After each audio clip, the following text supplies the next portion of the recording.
شكرا فخامة الرئيس Merci, السيسي. Monsieur le Président برحب مرة Sisi. تانية بفخامة الرئيس Monsieur le ماكرون. Président Macron, vous êtes le bienvenu والحقيقة de nouveau. Et فرنسا en réalité, la دايما France, بالنسبة لنا toujours كشعب pour مصري nous, en tant que بننظر peuple إليها على égyptien, إنها واحد nous الحرية la والديمقراطية. regardons en tant qu'oasis de la وبننظر démocratie et de la بإعجاب بتجربة liberté. صعود Et nous وانتخاب الرئيس admirons ماكرون. l'élection de Monsieur le Président Macron. Et par cet amour et amitié du peuple égyptien, nous avons passé en revue les mass médias, des événements, des gilets jaunes en France. Et nous avons souffert vraiment lorsque nous avons vu quelques-uns qui aient accès au sabotage à Paris ou à d'autres villes françaises. Mais aussi, nous avons vu dans les rues comment on a traité avec les manifestants et l'arrestation des centaines de personnes et ce qu'on a parlé d'une personne qui est tombée morte.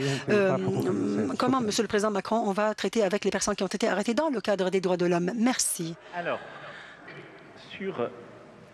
sur le sujet, parce que je ne voudrais pas oublier votre question, j'ai donné une liste au président Sisi, et sur cette liste, il lui appartiendra désormais de regarder situation par situation. Donc je n'attendais pas de réponse aujourd'hui. Sur le reste du sujet, je suis longuement revenu en répondant à la question précédente. Je vous remercie, monsieur, pour vos mots pour la France.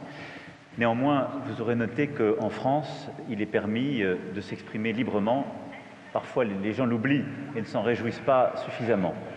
Mais en France, on peut dire tout. Parfois, on dit beaucoup contre le pays lui-même, je le regrette. Mais on dit librement contre le pays, le président, le gouvernement. C'est la force d'une démocratie.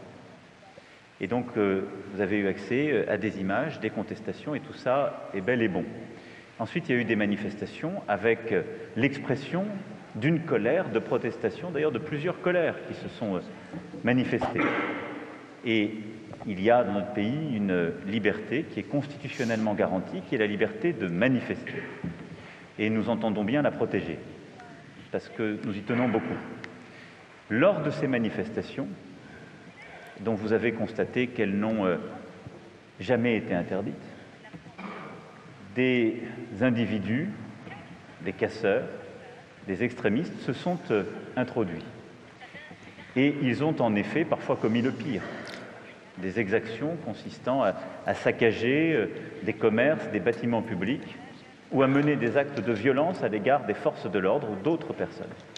Et donc, de manière légitime, ils ont été interpellés. Pas interpellés parce qu'ils disaient quelque chose, pas interpellés parce qu'ils pensaient quelque chose, interpellés parce qu'ils cassaient, parce qu'ils détruisaient, parce qu'ils s'attaquaient à d'autres citoyens ou aux institutions. Ils sont conformément, là aussi, à notre droit, jugés. Et donc, les procédures sont en cours. Certains, d'ailleurs, ont été relâchés en attente de leur jugement. Ils seront jugés pour que le droit s'exprime. C'est une bonne chose. Et donc, c'est comme ça que les choses se feront. Mais je ne voudrais pas que soient confondus ici ou mélangés ces casseurs professionnels et ces groupes d'activistes extrêmes qui seront punis comme le prévoit la loi, qui a été voulue par le législateur, avec la protection des droits de la défense auxquels ils ont droit, que soient confondus ces derniers avec des concitoyens français qui manifestaient leur mécontentement comme ils ont droit de le faire, parce que ça n'a rien à voir. Ensuite, comme vous, je déplore que 11 de nos concitoyens français aient perdu la vie durant cette crise. Je note qu'ils ont tous perdu la vie, bien souvent en raison de la bêtise humaine, mais qu'aucun d'entre eux, aucun, n'a été la victime des forces de l'ordre. Aucun. Je le dis bien parce que, compte tenu de la nature de cette crise, de ce que la France vit depuis plusieurs semaines, c'est inédit.